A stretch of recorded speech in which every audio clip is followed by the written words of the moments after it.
What's up, everyone? This is Tatum. Welcome back, ladies and gents. This is a new episode of Fuck This Review. I know it took me a long time to do one of these again, but we're back. And today, if you're in my community subscriber, you see me post this.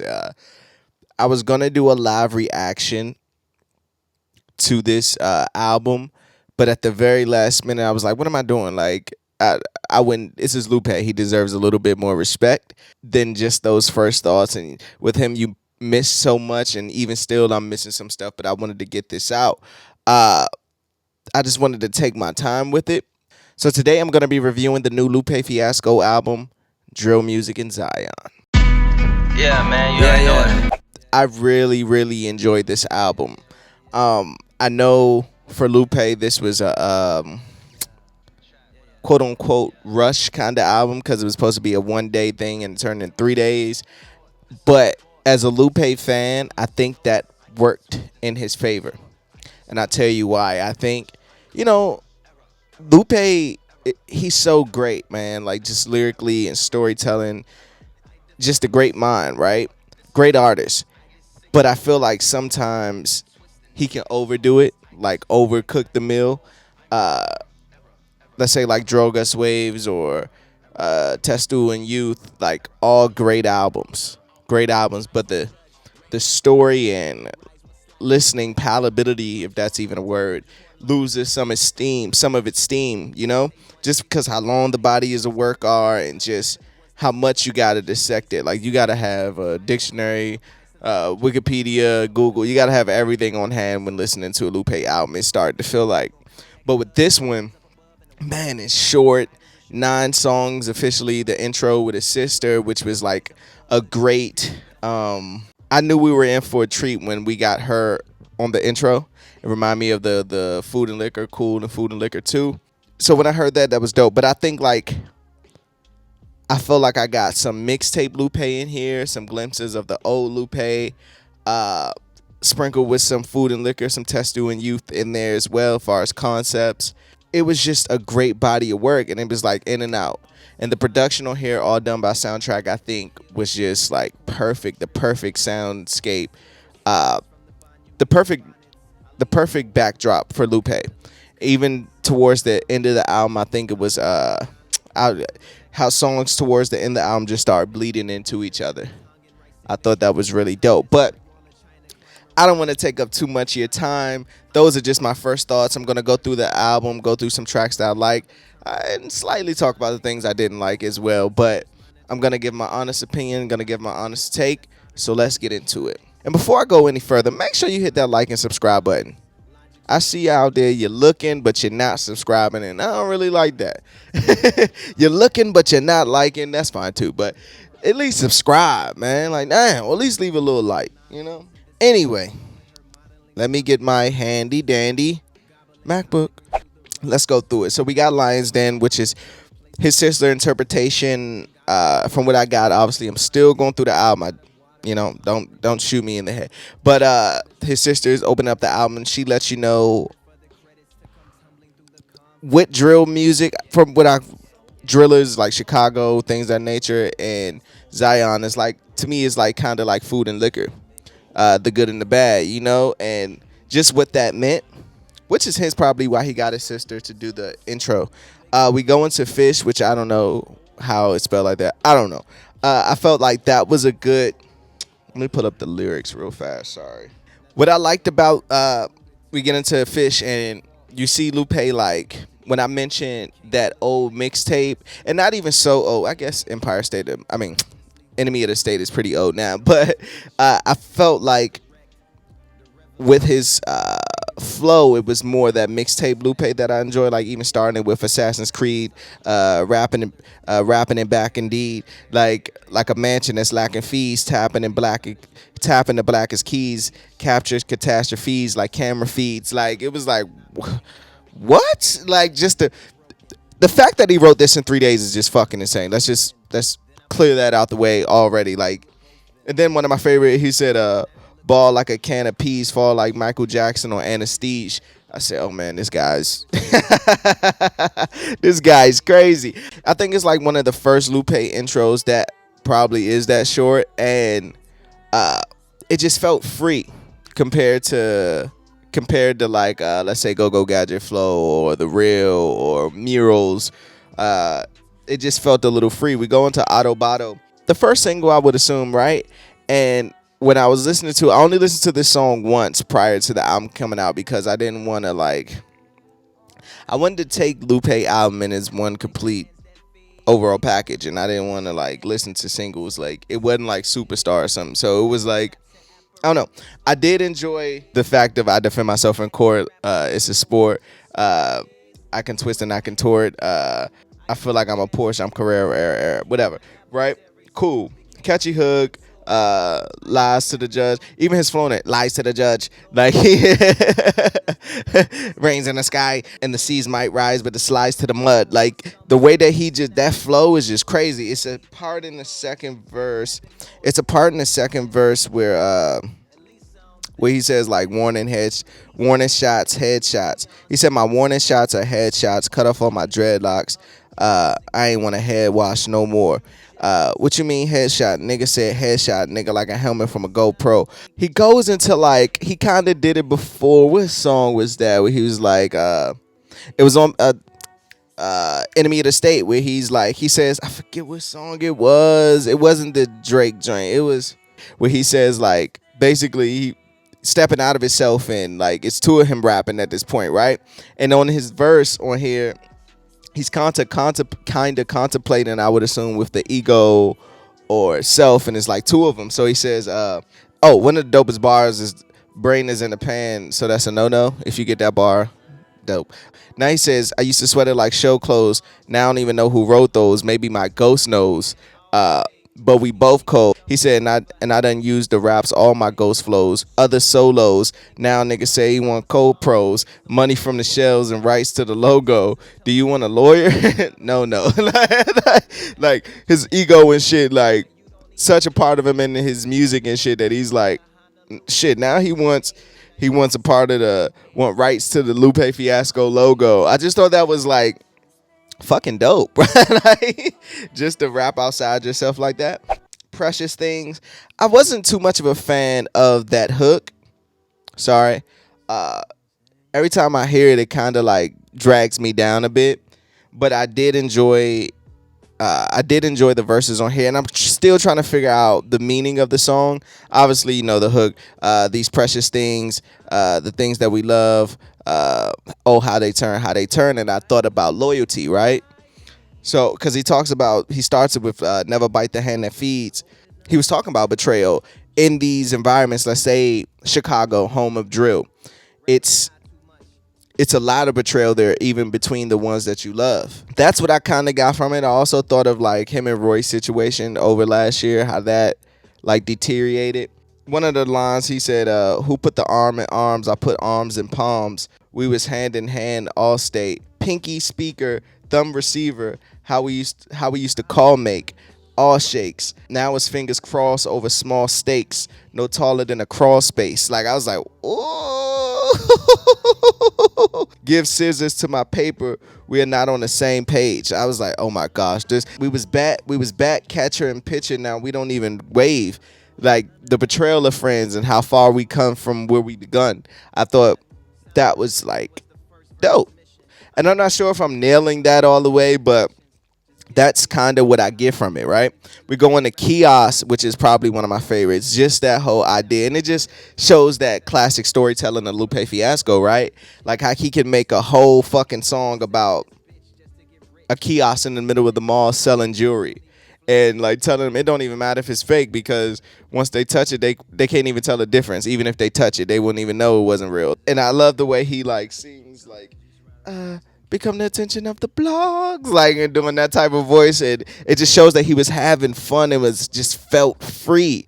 But even him closing it out, because I think all great songs, let me take that back. I think all great songs have a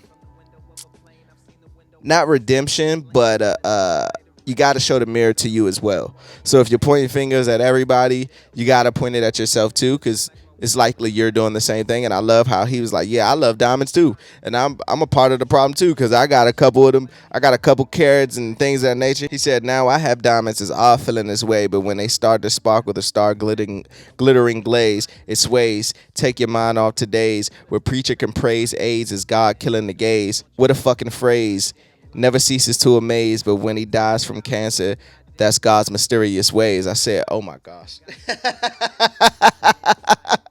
That leads into Miss Mural, which is probably my second favorite mural, a part of the trilogy. Murals Jr. on Drogas Waves, and obviously the OG, which is always going to be my number one no matter what, because he just went the fuck off. But I love the approach he took on Miss Mural. He was talking about an artist, relatively a painter in this one, right? It could be seen and stretched to any type of artist for real, but the fact that he painted that picture, no pun intended, he painted that picture of the painter like just going through the not the motions, but the timetable of a painter in his work, right? So, and the line he starts it with is just amazing. If you had to paint the color, what colors would you choose? Said the patron to the painter. The painter said the blues. What? Like, he starts off with like already this painter, and what I assume when I listen to the song is like a painter in front of an audience, right? And he's doing this shit, blah blah blah. Audiences asking questions because it's another line. In the second verse, he said, "I appreciate the visit. This isn't normally allowed. Do you consider yourself wild or conforming to a style?" The patron pointed to a pal. Are those rejections or mistakes? The painter said, "That's not for question or debate." I said, oh my gosh. Like, that's just so dope. I could just envision that, a painter having a bunch of balled up papers of ideas and things of that nature. He's like, is this gold or is it gold or is it trash? And he's like, that's not, I don't even, I'm not gonna talk to you about that. You don't even deserve to be talked to about my shit like that. Which I thought was just dope. He talks about like conforming to commercialism with art, far as a painter, and to me as well, he talks about himself like a rapper or artist. Like, you get in there making the shit that you want to make, but then you turn around and conforming and making the shit that they want to make, whether that be your record company, the fans, the public, the whoever who has an opinion on you that you're taking to heart. Naomi, I don't know why it's called that. It's because of the tennis player. Let me know. I saw some stuff about that, but I'm not sure. This one reminds me of what's the joint off Drogas Waves, where it's like the same type of beating. He's spitting just like he is on this one. It's fleeting my mind at the moment, but it reminds me of that. Just to come on it, like I just came around to help, like Batman's utility belt. I just came around to help. Come on, man.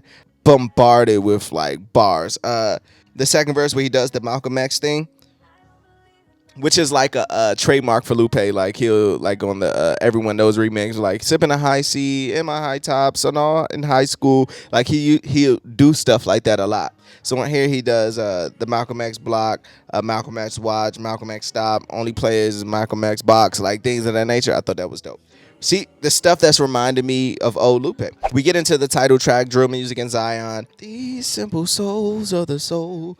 I love how Naomi flows into Drill Music in Zion. Like, I think those three songs, Naomi, Drill Music in Zion, Seattle, and Foe on them, it all blends together, like musically. And I see that's how Soundtrack, and I can see how Soundtrack and Lupe like labeled it like that. That second verse in Drill Music in Zion, where he paints the story, and I just wanted to talk on this. This probably be my favorite verse as well. But he talks about how it was a DNA analysis, didn't come back, it was kind of shaky, but they still killed the nigga and like gave him the chair kind of thing, in a way, when the real killer is free, and he probably called the police on the person who did it. And like, at the end, he says a line like, I know exactly what you did and you gonna pay for it, you bitch. I just thought that was just like, whoa, I can't believe he's like putting these stories together and bars together like so easily to craft that story of like the person who was accused, who's going down for the wrong crime, while the real villain still reigns free and smiling and cutting his grass and just living and fucking ruined the life of an innocent person, most likely a black person. Seattle's one of the ones that I really don't like though. Like, I don't know why. I'm not saying it's a bad song. I just wasn't feeling it. I kind of like the hook, like, I kept my promise to the streets. I love how the second verse, the beat switches. It switches for the third verse as well. Lupe's in pocket, obviously. Like, he's giving like 16 bar verses and they're all killing. So I like that. But as far as the song, that's probably my least favorite on the album. We're going to fall on the last record on the album. And man, that's just a great fucking record. So pardon my cursing, but that's really a good record. Just the thought of starting a verse, rappers die too much. That's it. That's the verse. And then he just leaves it. Some shit that only Lupe could do. It's a line in here that really fucks with me. Hold on. Matter of fact, this is my favorite. The third verse on Foe on Them, where he talks about the prison flying in a plane and it's raining and it looked like the windows are crying, and then he's flying over like Rikers Island or some prison in upstate New York, and like he talks about how that has to trouble the prisoners every day, seeing people just fly over them and free and headed to their destination, and they got to go back in those four walls every day. I thought that was like, and that's the idea, right? Like the trajectory to start at rappers die too much, and then spit that second verse, and he's like, man, I want to hear that shit. Rap about something else. Like, rap about something else. He gave us a fourth verse just to make up for the first one. I was like, you got it. That's how you do it. And even him talking about the Quran when he says, I want the Quran to be a lie because hell sounds like it hurts. Also, I want it to be real because heaven sounds like it's turned. Dope bar, man. Just dope lines. For him to close it out like that was just dope in itself. Let me get into my favorite songs. Kiosk on Foe on Them. Let's go with Miss Miro just for the concept of it all. Worst song is Seattle for the reasons I already mentioned.